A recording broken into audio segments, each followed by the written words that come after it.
What's up, everybody? Tonight we're going to talk about some boxing controversies when we come right back.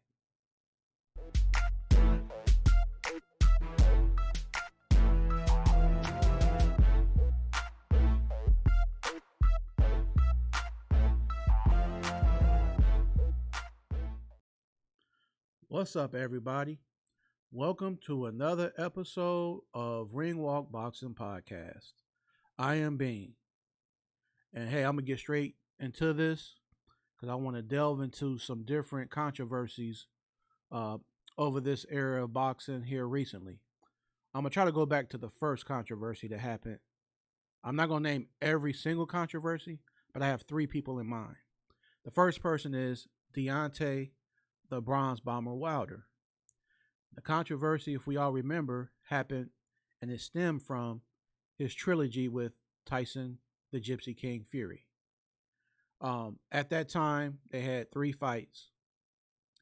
I believe it was in the first or second fight to where Deontay Wilder had claimed either Tyson Fury had removed the padding from the glove or he had loaded something in the glove. These were the allegations there. After that loss, which was a second loss actually, because it was a one-sided loss. The first fight was a draw, so it was after the second one. It came back to me. So after the second loss, Deontay Wilder made these different allegations.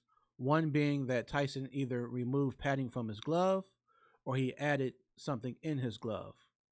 He also had fired his trainer, Mark Breland, claiming that somebody had spiked his water and put something in his drink. So in the fight, he was hazy or whatever, and all this. So he had all these different, some would say excuses. On his behalf, Deontay Wilder would say um, it was true. In his mind, he felt strongly that he was cheated.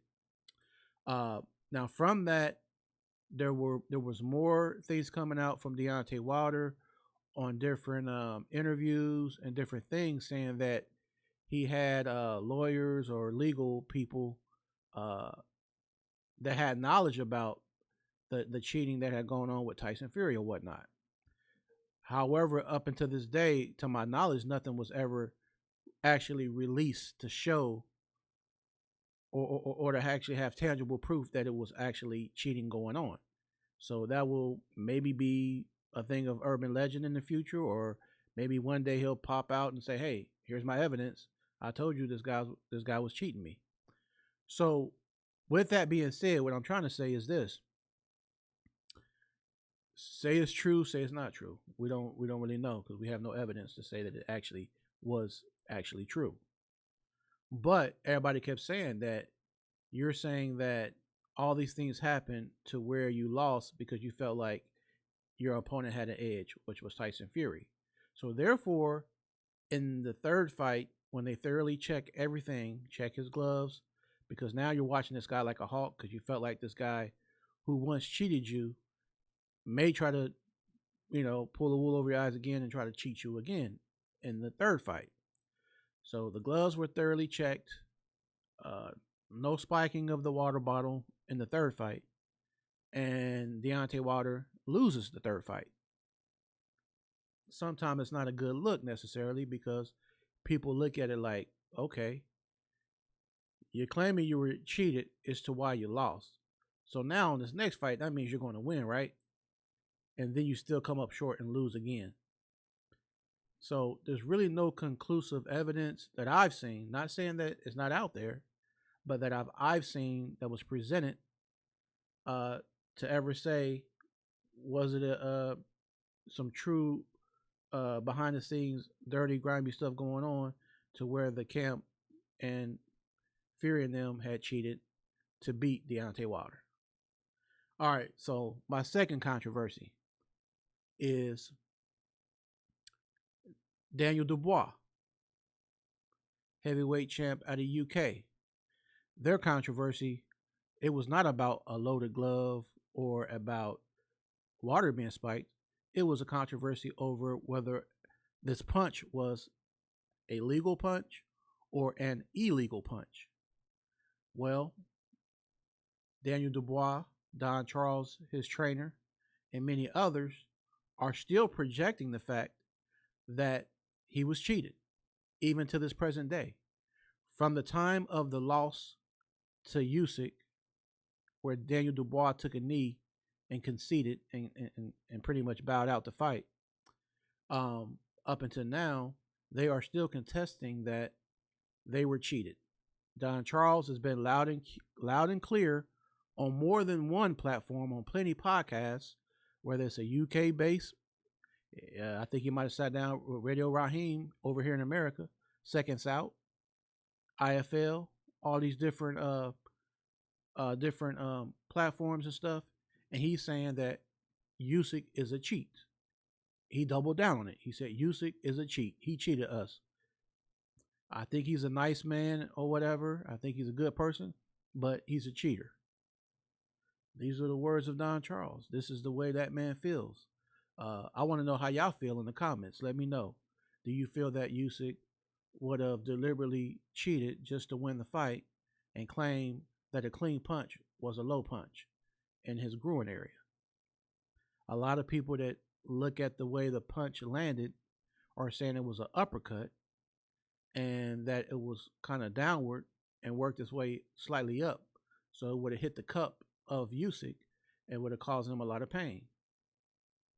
So, in my opinion, my personal opinion, I said on my platform, I think in my discography of my videos, I believe I covered that I said, hey, it was a borderline punch.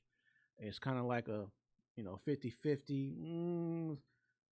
Looks like it's a little clean, looks like it's a little bit low, like it's right, like just an inch or a quarter of an inch can make a difference. It was really, really tight. And in the same aspect, shout out to my dude Kurt Lewis in Chicago. We also spoke about the fact that Usyk had his shorts on a little bit high, that his shorts covered his navel, so you really couldn't tell when a punch landed. You can't really tell because the shorts are kind of high. So, according to Don Charles, this is going to be addressed for the rematch. They will rematch in July. And his trainer, Don Charles, said they will make sure they tell the ref and different ones before the fight that they want to make sure his shorts are not high like they have been in the past. That way, when they land that clean body shot, and if it is to knock the wind out of Usyk, that they're saying they don't want him to claim that it was a low blow again. So I just want to know your opinion, y'all. That's the second controversy. The third controversy, Devin the Dream Haney. Well, that controversy was a controversy after the fight happened. As Devin Haney stated in his interview that I watched earlier today, he was saying that after I lost the fight, I manned up and I told the media and everybody else that, hey, the better man won. Ryan Garcia beat me. He was the better man. And he used his favorite quote, Allah is the perfect planner. And he pretty much said, hey, the better man won, and it wasn't me. Tonight, we give it up to Ryan Garcia for being the winner. Well, after the fight happened and a loss was put on the record of Devin Haney, that loss was reversed back to a 0 on the record of Devin Haney, because later on, small trace amounts of Ostarine were found in the bloodstream, or however they tested Ryan Garcia in some type of body fluid. They saw small traces of Ostarine. And according to Cam J and different people that talk boxing and stuff like that, they were saying it was a very, very minute amount, a very small amount. And they were saying that it was such a small amount, in fact, that it would have gave no edge to Ryan Garcia, regardless, that it had no bearing on him winning the fight, that he would have won anyway, because it was such a small amount. But that's the third controversy. And I would like to know y'all's opinions in the comment. Would that small trace amount of Ostarine give an edge to Ryan Garcia? Or would it have mattered if he didn't have it in him at all. But my thing is this: if you're the better fighter, you have no need to have anything in your system at all anyway, because you're that better fighter. So that's my thing. Now Ryan Garcia did an interview saying that, hey, maybe it was in my system, but I didn't take it knowingly. He said he took a supplement that had Ostarine maybe in it or something like that. So he's saying he doesn't know how it ended up in his system. However, they say you're responsible for what goes on in your body in boxing. So that's that third controversy, y'all. So I just want to know, what's your opinion on all these three controversies? The Deontay Wilder Glovegate scandal situation, um, Daniel Dubois, whether he was hit, whether he landed a clean punch or a punch that was a dirty blow, and the third one, the small traces of Ostarine in the system of Ryan, aka King Rye Garcia. Let me know in the comments below, and make sure you hit the thumbs up on this video. Like, make sure you tell a friend or two to subscribe, share it on all your social medias. Also, in the description area, you will see we have the merch, the hats, the shirts, the hoodies, and other assortment of different things um, in our online shop. So I want to say shout outs again to Cam J, who had me on uh his podcast, and I have been waiting to get my chance to be a guest on his.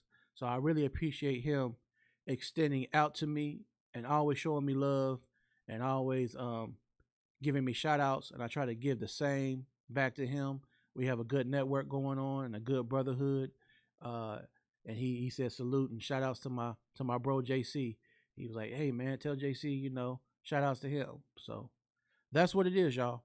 Y'all have a good night, and I will catch you on the next round.